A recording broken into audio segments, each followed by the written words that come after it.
My question is, in a democracy, in a two-party democracy such as the United States, do you believe that it's healthy for democracy for one side or the other to be portrayed or demonized as traitors? David Duke dissents from the equal rights that our nation enshrines. That doesn't make him a hero. Because you dissent from your country's war aims is not necessarily unpatriotic, but it sure isn't necessarily patriotic either. We've all seen the picture of Donald Rumsfeld shaking hands with Saddam Hussein. We funded Saddam Hussein both in the late 60s and in the 80s. We trained bin Laden, we trained the Mujahideen. So what's your point? Shouldn't the people who were behind that training that spawned these terrorists, shouldn't they be charged? So consequently, you know, because alliances switch, an ally can never become an enemy. So we don't attack anyone. I mean, then you're excluding also Osama bin Laden. So you know, the logic of your position is, in response to the most devastating attack on American soil ever, what America needs to do is nothing. You didn't answer the question. Well, she's not answering my question. Yes, I did. Is it okay that human life, the value of human life, be superseded by that of oil, in your view? No, of course not. Okay. Thank you. A woman just died recently. She was 101 years old, and her name was Rennie. I can't pronounce the last name. Riefenstahl. Riefenstahl. Thank you. Right, celebrated by Hollywood. She had a shocking resemblance to you, and do you realize that she did more to promote hatred? Filmmaker. That's a very good argument. Okay. I'm much like a Nazi. So, my point is, liberals are just getting smarter and smarter. That's it. You found the flaw in my speech. You found the flaw. I take it all back. I take back my books. You're right. I resemble a Nazi. You know, if you get for the purposes of argument that this was a war just for oil. We need oil. Why not go to war just for oil? What do Hollywood celebrities imagine? What do Hollywood celebrities imagine fuels their private jets? How do they think their cocaine is delivered to them?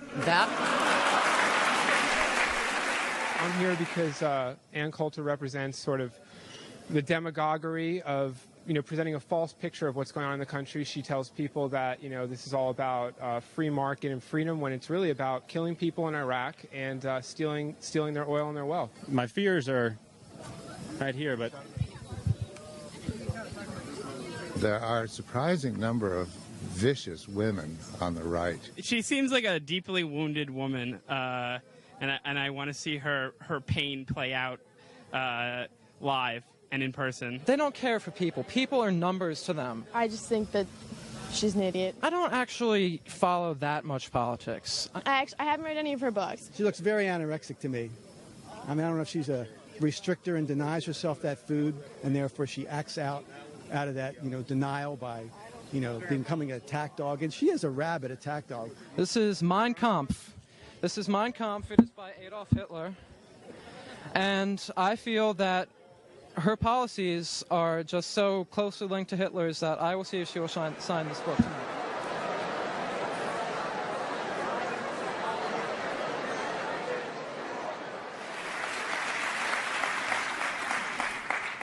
The New York Times' Thomas Friedman, in a commonplace formulation, sniffs that racial profiling isn't civilized, and he blames 20 years of attacks on American interests by Muslim extremists on, I quote, religious fundamentalists of any stripe.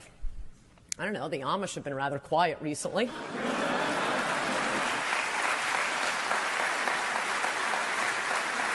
My logic is this. In 20 years of relentless attacks on American airlines by Muslim extremists, in every one of the attacks, one or more Muslim extremists was involved. This ought to help airlines and law enforcement engage in more accurate risk assessment. On September 11th, 2001, 3,000 Americans were slaughtered in a terrorist attack on our own soil. In October 2000, our warship, the USS Cole, was attacked by Muslim extremists. In 1998, our embassies in Kenya and Tanzania were attacked by Muslim extremists. In 1996, a U.S. Air Force housing complex in Saudi Arabia was attacked by Muslim extremists. In 1995, 5 Americans were killed in a car bomb set by Muslim extremists. In 1993, of course, the World Trade Center was bombed by Muslim extremists. In 1988, a passenger jet, Pan Am Flight 103, was bombed by Muslim extremists. In 1986, a West Berlin discotheque frequented by U.S. servicemen was bombed by Muslim extremists.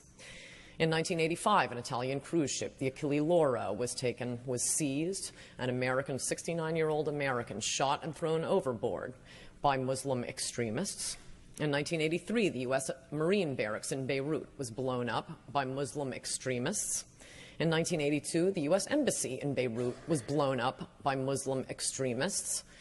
And starting it all in 1979, the U.S. Embassy in Tehran was seized and Americans held hostage for 444 days by Muslim extremists. Meanwhile, 100% of the terrorist attacks on U.S. airlines for 20 years have been committed by Muslims. When there is a 100% chance, it ceases to be a profile. It's called a description of the suspect.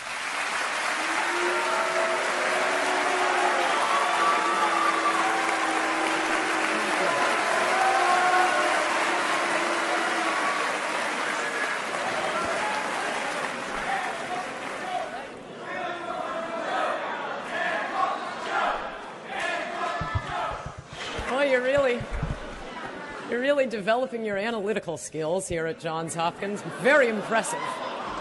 Wow. At Harvard, they had questions.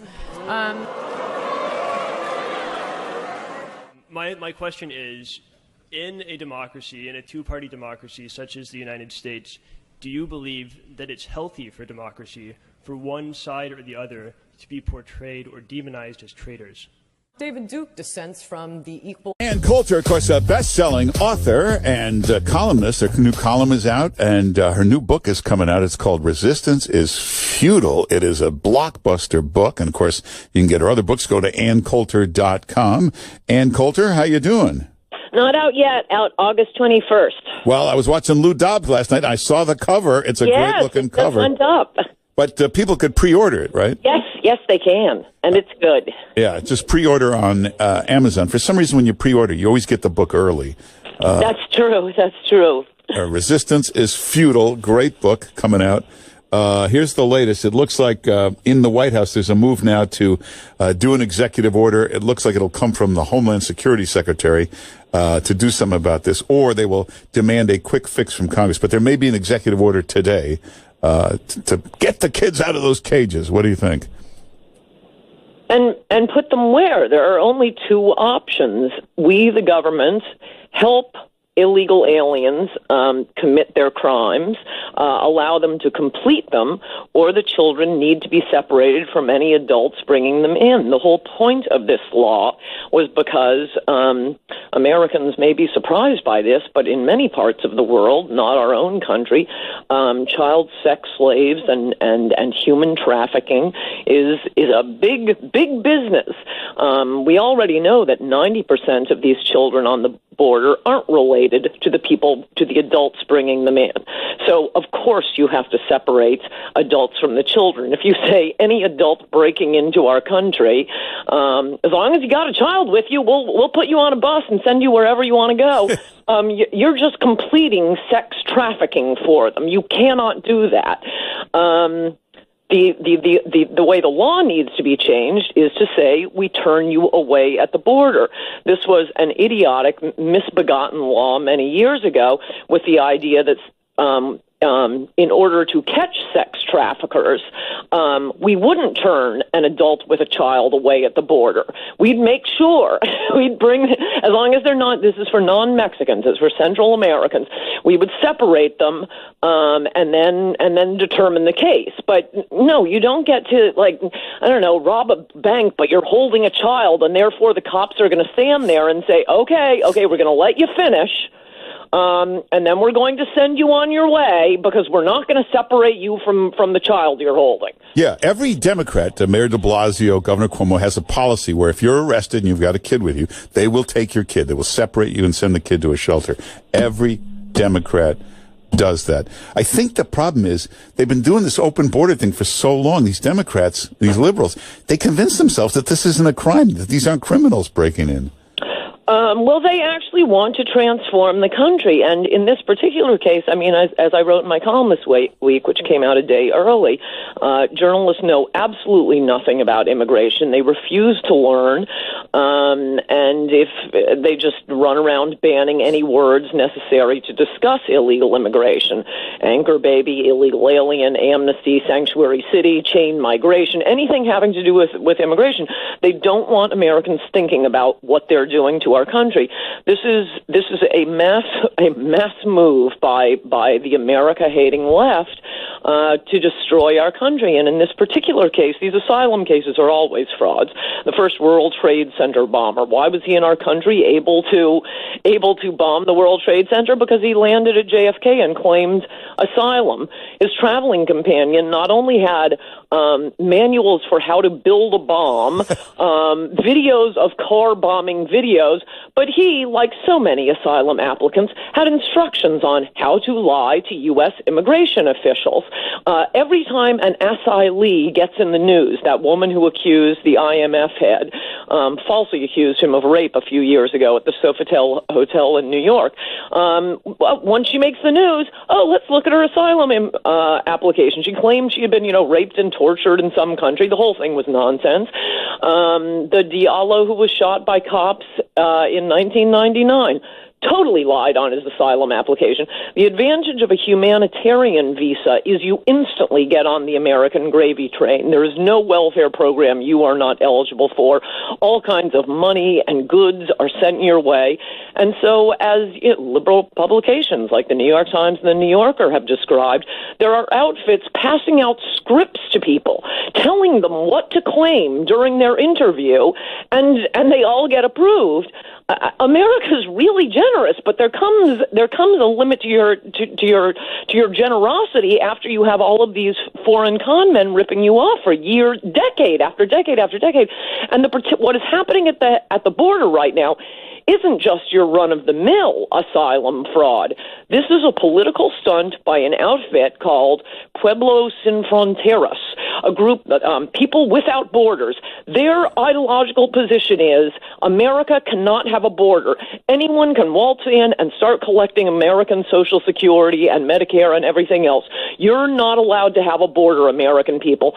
We know this has been going on. They have been marching these Central Americans up near 2,000 miles through Mexico, through the desert of Mexico, abusing these children, 90% of whom are not with their parents for this trek, to get them to the U.S. border. If this were a genuine asylum case for any of them, they'd just stop in Mexico. They'd say, I was being persecuted in my home country. Yay, I'm out. I'm in a new country. Oh, no. They are marching to the American border because they are trying to prove a political point. It's disgusting that liberals are using these wailing children. It's like a girlfriend who cries whenever she doesn't get her way, so she always gets her way. Just show us the crying children. Fine, we'll give up all our laws. Take our country. How about if we send teams to Central America to persuade all these people to become Republicans and conservative? Then you'll see Chuck Schumer at the border with a cement mixer building the wall himself. Yes, you would.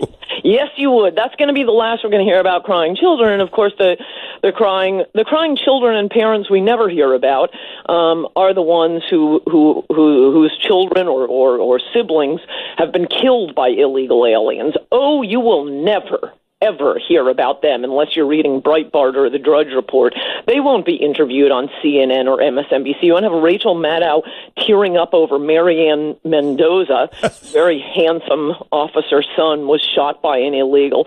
Don Rosenberg, whose son was on a motorcycle, run over 3 times by an illegal alien. Ran over him forward, backed up over him, ran over him again. Just last week in Lansing, Michigan, a cute little 14-year-old boy on the football team killed by an illegal alien. You don't even know about that case.